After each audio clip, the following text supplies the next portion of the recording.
Have you ever seen a long-term association being destroyed by the events of the last couple of years? I've never actually had it happen to me, but I've seen it happen.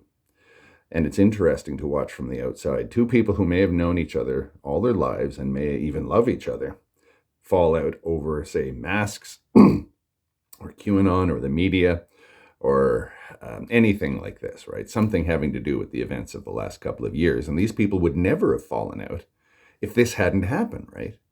It's like neither one of them brought about the pandemic. Neither one of them brought about the lockdown or anything like that. But the sides that they took, the positions that they took vis-a-vis these things, divided them completely, broke their relationship, maybe permanently.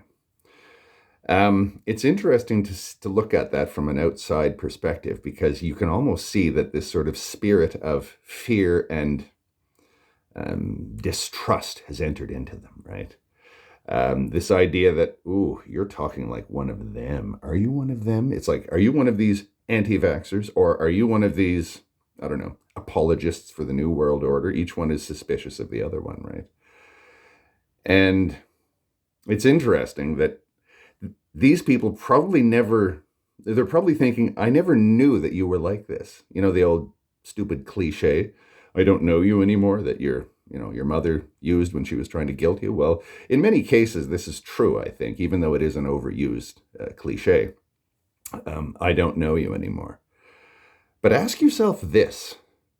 Do you know yourself anymore? Have you changed in your own eyes since the pandemic began? You may have. You may have crossed a lot of boundaries. The obvious case that we all know about is the 6th of January American protester who got on the bus, say he lives in St. Louis or he lives in Poughkeepsie and he's come to Washington, and he meant to go there to demonstrate. And before he realizes what is happening, he's smashing into the Capitol building and running around, not really knowing what to do, right? But, he appears in front of a magistrate 6 months later and he explains, I don't know what happened to me. I honestly have no way of accounting for this. I'm very sorry. I lost my head. And I'm inclined to believe that person. I'm inclined to believe that even most of the people that were there in Washington on the 6th of January were just people who were full of fear and suspicion. They weren't evil people, but their fear and suspicion changed them into something else.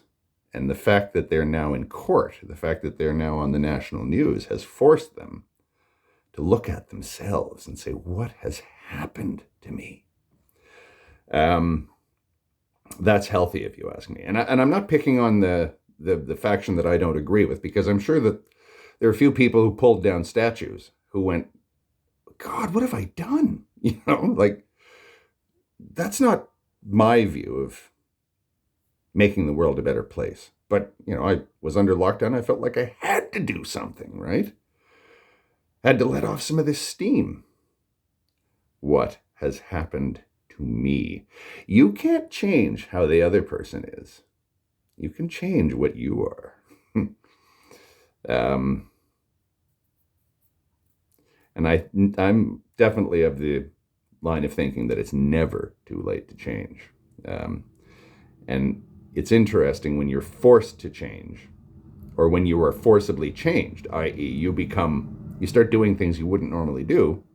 That actually opens up the door for some self-examination. Like I say, I see people, the January 6th rioters, and they have self-examined. They seem to honestly have looked at themselves and said, what happened to me? How did I do this?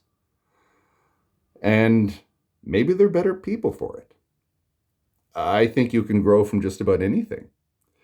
Um, the events of the last few years are just brute reality.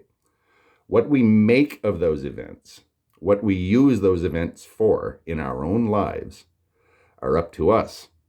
Of course, I'm going to say this, but I believe it to be true. If it doesn't kill you, it makes you stronger. We've all been through hell for the last couple of years. It's been a paradigm shift.